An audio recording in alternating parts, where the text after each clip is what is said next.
Okay, I've been experimenting with controlling motor position based on a gyroscope. Basically, I have a working system now, but it is about the worst way that it can be done. The most difficult, the most, uh, let's just say difficult way to try and get precise motor control. As we see here, I have two card relays that trigger the motor to go clockwise or counterclockwise. Those power two standard ice cube relays that are about as slow as molasses. And lastly, we've got a gear motor here that does 6 RPM per minute at 12 volts. I've actually put 5 volts to it to bring it down to probably about 3 RPM.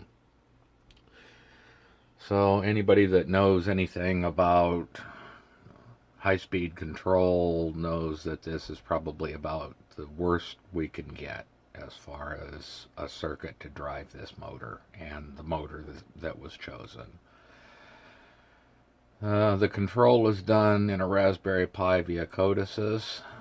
Looking at the system here, my Gyro A Y is what we're trying to hold. Right now, we're holding a negative 1/10 of a degree. Takes a while to get there, but it gets there. The software is set up to go within 1 degree, plus or minus whatever the set point, plus or minus a half a degree of the set point. So in this case, the set point is 0. Just to show some demonstration how it works, we're going to tilt the motor to a known tilt here, and you can see how long it takes for it to achieve. You see the relays are clicking away. There's a lot of missed pulses because of the speeds that we're going at. Actually, this one kind of went fairly fast, but there has been an issue with missed pulses. We seem to be holding steady now, but we have a negative. There we go. It's still trying to settle in. It is indicating missed pulses. So now we should be okay. It's going to sit there and it's going to do its thing. It has settled out. Any error has been compensated for. We're now within a half a degree of 0 either way.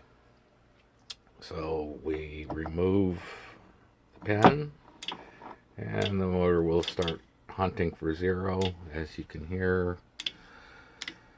Once again, we've got missed pulses because of using the bridge and the slow circuitry of the whole thing. Basically, it only gets better from this. This is probably the worst case you could ever expect. But it's what I had on hand, and so this is what I stuck on there to make it work. As you can see, we have stopped at 4/10 of a degree, negative 4/10 of a degree, which is within our tolerance, so there won't be any more shifting until something upsets the gyro. So that is basically the system in a nutshell.